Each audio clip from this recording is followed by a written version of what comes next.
the central figures in New York baseball for a great part of the 80s and the 90s as well. Darryl Strawberry joins us. How are you holding up during this very odd time, Darryl? Well, thanks first of all for having me, Mike. And I'm holding up real well, during these very difficult times. I think we all are doing the best that we can, and you make the best out of it because everybody's in this all together. It's just not like it's certain people. I think as a country, we realize that this is a very serious issue, and we need to be very cautious and very safe and make sure that we do the right things, the necessary things to stay healthy because so many people have lost their life. And our thoughts and prayers are just with those families that's lost their loved ones. You mentioned to me in the break that you've just traveled. You've been in St. Louis for a good part of the time. You just traveled this week. What was it like to change the scenery and just get out of where you've been for 7-8 weeks? It's a great feeling. It's a great feeling actually being on the airplane again because I'm used to traveling so much, because I travel maybe 250 times out of the year. And here it is, all of a sudden you got to stop it and you got nowhere to go, nothing to do. So how do you do? Well, you manage your life at home. Well, I think you get home and guess what? If you're married, you get to know who your wife is after you've been on the road for so long and being busy. So, I think it was a good feeling to be able to get out and just see people starting to make their way back out, but also at the same time being very careful. Yeah, that's going to be the number one priority in all of this. Darryl, get everybody up to speed on what you've been up to. We know that things were rocky in the post-baseball days at the end, and in a lot of ways you've kind of refound yourself and have built a solid foundation for yourself to enjoy this part of your life. What have you been up to? Well, I'm a minister now. I travel. I'm an evangelist like Billy Graham, and I travel the country, and I preach in a lot of large churches across the country, and I also work with people who struggle with addiction. I'm in recovery for a very long time, and I try to help so many young people be aware of not making bad choices, bad decisions, using drugs because they're deadly. And, we have such an epidemic in this country now with our young people dying from opiates and heroin. And I just try to be a positive affirmation to them that they don't have to go this way. It can happen to anybody. And, I'm grateful for my wife, Tracy. It's because of her love for me that my life is so different today. And she's a pastor.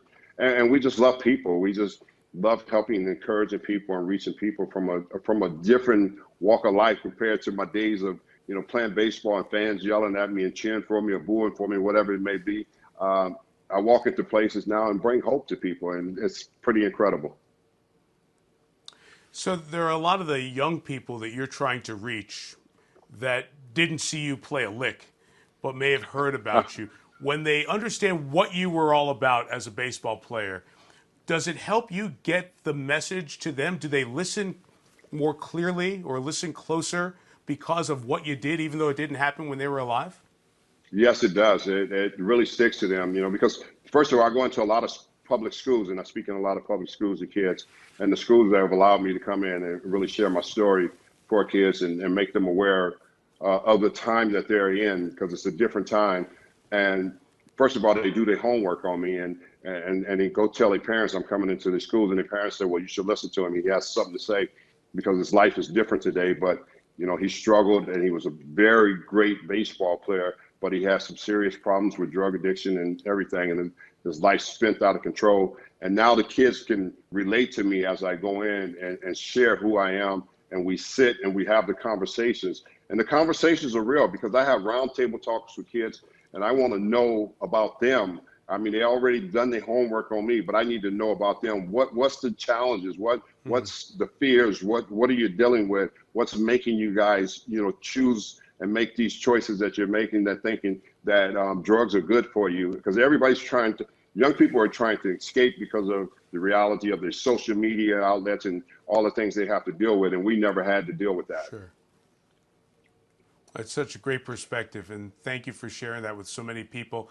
Darryl, I grew up a Mets fan, so those '86 Mets, that was my team.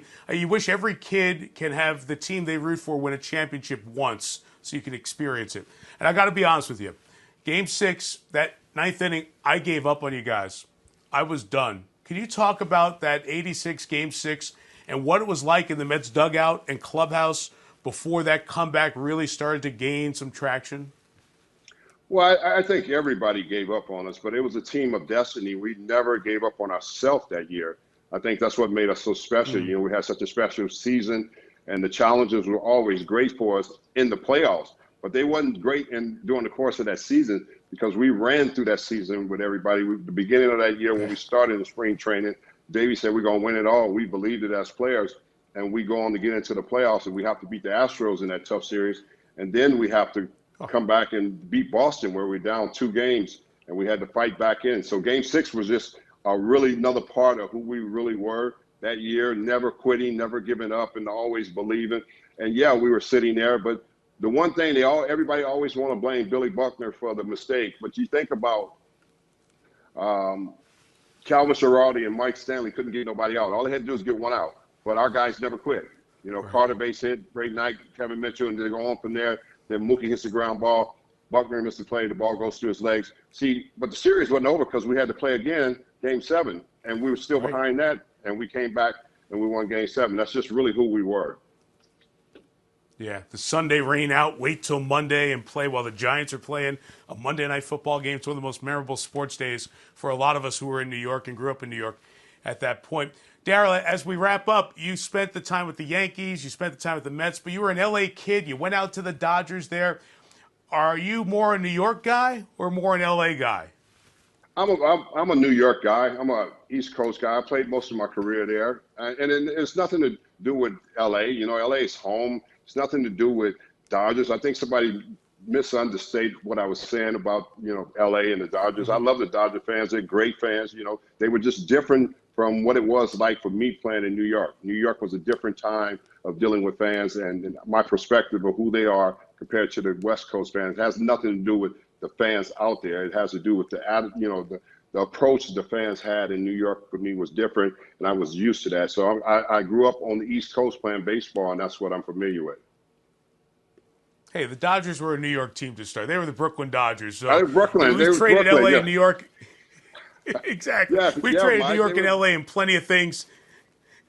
And it's worked. It's worked over the years for actors, TV people, announcers, and for Straw too, which is pretty good. Hey, we're so glad that things are great in your life. Glad that you're spreading a good word, and we look forward to reliving some memorable baseball games here tonight on NBCSN. Darryl, all the best. Stay well. All right, Mike. Thanks for having me. Appreciate you guys. Hi, I'm Mike Tirico, and thanks for watching. Make sure to hit subscribe for the latest news and highlights from NBC Sports.